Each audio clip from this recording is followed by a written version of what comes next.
রাধে রাধে, সবাইকে প্রণাম, সবাইকে নমস্কার। সমস্ত সাধুগুরুর চরণে আপনাদের প্রণাম নিবেদন জানাই। এই চ্যানেলে নিত্য গীতা, নিত্য ভাগবত পাঠ এখানে পাঠ করা হয়। আপনারা শ্রবণ করবেন, চ্যানেলটিকে সাবস্ক্রাইব করবেন, আমাকে সাপোর্ট করবেন।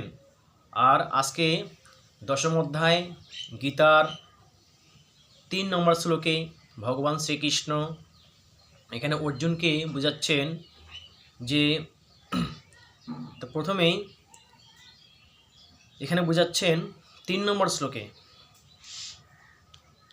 जो मामो যমনাদিঞ্চ जो मामो যমো নাদিঞ্চ ব্যক্তি লোকো মহেশ্বরম অসম্মূঢ় স মর্তেষু সর্ব পাপই প্রমুচ্যতে। 3 নম্বর শ্লোক। এর আগের ভিডিওতে আমি 2 নম্বর শ্লোকে ব্যাখ্যা করেছিলাম, যে সেটা একটু শ্রবণ করি আর একটু মনে করি শ্রবণ করে, যে আমার উৎপত্তি বিষয়টি দেবগণ ও মহর্ষিগণ কেউ জানেন না। যে আমার যে উৎপত্তি হয়, আমি যে জন্ম নেই, আমি যে প্রকাশিত হই, দেবতাগণ বা মহর্ষি ঋষিগণ কেউ আমাকে জানেন না। কারণ সর্বপ্রকারে আমি দেবতা ও মহর্ষিদের আদি কারণ। আমি পূর্ব হইতে আমি আদি কারণ, আর সবারই আমি কারণ। সমস্ত স্থাবর জঙ্গম পৃথিবী জগতের জন্য আমি কারণ। এই ছিল 2 নম্বর শ্লোকে। এবার 3 নম্বর শ্লোকে এখানে আরও বললেন যে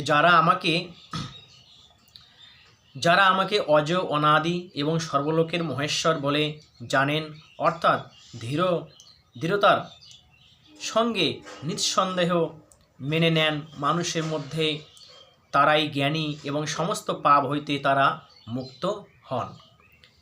যে যারা আমাকে অজ মানে পূর্বে হইতে আমি আসি, আমি অজন্মা, আমি জন্ম নেই না, অজ অনাদি, আমি নিত্য পূর্ব হইতে আমি আসি, নিরন্তর আমি। যে যারা আমাকে অজ মনে করেন, অনাদি মনে করেন এবং সর্বলোকের মহেশ্বর, সমস্ত জগতের আমি ঈশ্বর, সর্বলোকের মহেশ্বর বলে জানেন, যে ব্যক্তি আমাকে জানেন,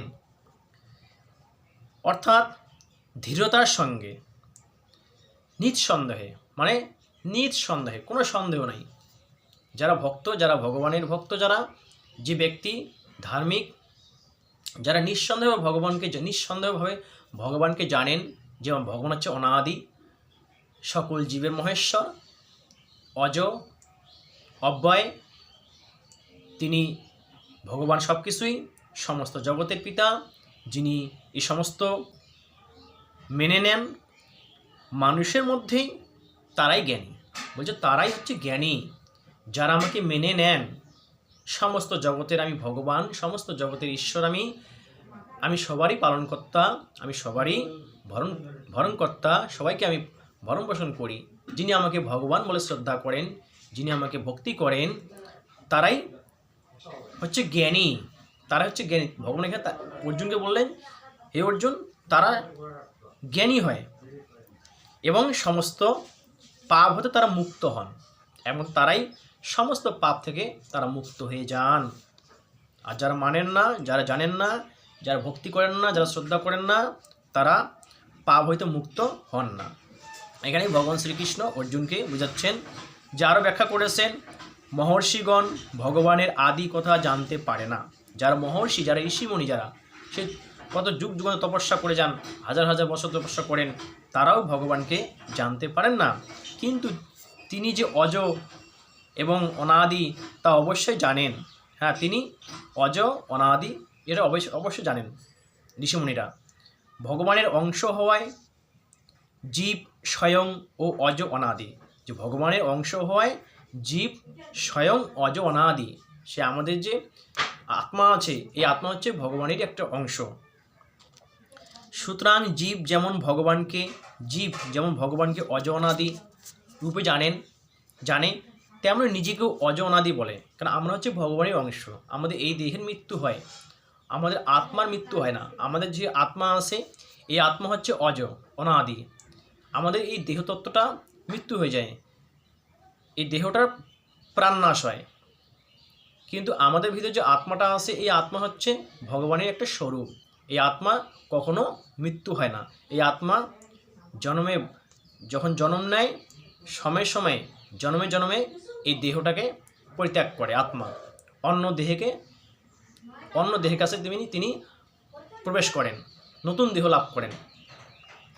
অজ অনাদি বলে জানেন, যেমন সংসার থেকে নিজেকে পৃথক জ্ঞান করলেই তবেই সংসারকে জানা যায়। যে সংসারকে থেকে আমি পৃথক মনে করি, তবেই জগৎকে জানা যায়, সংসারকে জানা যায়। সংসার কত দুঃখ, কত বিপদ, কত ক্লেশ, কত দুঃখ, কত বিপদ, কত ব্যাধি, কত কষ্ট যে সংসার জীবনে মানুষের আসে, তখনই জানা যায়। তখন যখন পৃথক হয়ে যায়, যিনি জ্ঞানী হয়ে যায়, একমাত্র ভগবানের আনন্দে লিপ্ত হয়, তখনই সেই ব্যক্তি বুঝতে পারেন। কারণ আমরা প্রকৃতপক্ষে সংসারের থেকে পৃথক, তেমনি ভগবানের থেকে অভিন্ন হয়েই ভগবানকে জানা সম্ভব।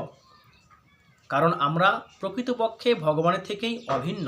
নিজেকে অজ অনাদি রূপে জানলে জীব মূঢ়তারহিত হয়ে যায়। তাহলে তার মধ্যে পাপ থাকে কীভাবে? কারণ পাপ পরে উৎপন্ন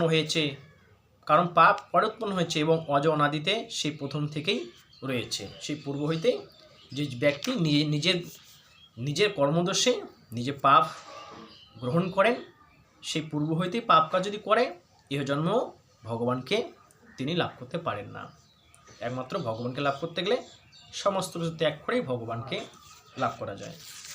আগামী দিন 4 নম্বর শ্লোক আমরা শুনবো, 10ম অধ্যায়।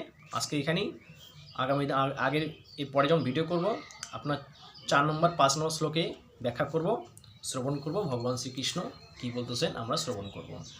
তো আজকে এখানেই। জয় গীতা, জয় গীতা, জয় গীতা। সবাই ভালো থাকবেন, সুস্থ থাকবেন, চ্যানেলটিকে সাবস্ক্রাইব করবেন। সবাইকে রাধে রাধে, সবাইকে প্রণাম। হরি হরি বল। জয় গীতা।